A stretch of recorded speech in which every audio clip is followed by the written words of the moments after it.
বাংলাদেশের রাজনীতিতে নতুন এক অধ্যায় শুরু হতে চলেছে। যখন ৫ই আগস্ট বৈষম্য বিরোধী ছাত্র আন্দোলনের পর সাবেক প্রধানমন্ত্রী শেখ হাসিনার পতন ঘটেছে, এই আন্দোলনটি এক যুগান্তকারী মুহূর্ত হিসেবে চিহ্নিত হচ্ছে।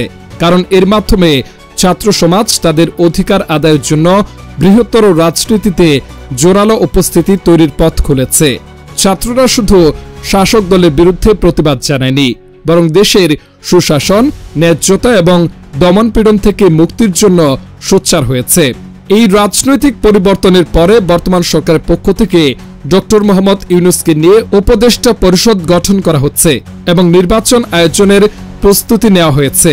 তবে ছাত্র আন্দোলনের এই জয় তাদের শুধু আন্দোলনকারী হিসেবে নয়, রাজনৈতিকভাবে অংশগ্রহণের স্বপ্ন দেখাচ্ছে। কিছু সূত্র জানিয়েছে, ছাত্ররা এখন প্রধানমন্ত্রী পদে তাদের নেতৃত্ব দেখতে চায়।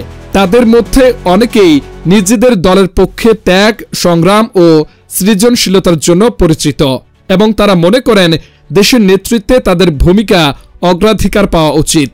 তবে এই নতুন রাজনৈতিক উত্তেজনার মাঝেও ব্যাপক সমালোচনা চলছে।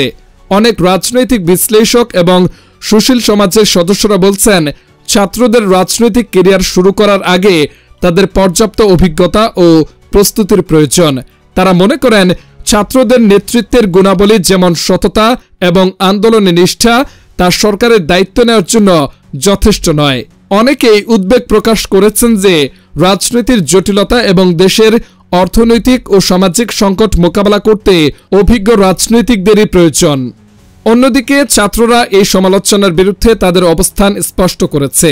তারা বলছে, প্রথাগত রাজনীতি অনেকাংশেই দুর্নীতিগ্রস্ত এবং দেশের জন্য কিছুটা অকার্যকর হয়ে পড়েছে। ছাত্ররা নিজেদের নবীন চিন্তা এবং উদ্ভাবনী শক্তি দিয়ে দেশের উন্নয়নে ভূমিকা রাখতে চায়। তারা বিশ্বাস করে যে নতুন নেতৃত্ব আসলে দেশকে আরও ভালোভাবে পরিচালিত করতে পারে।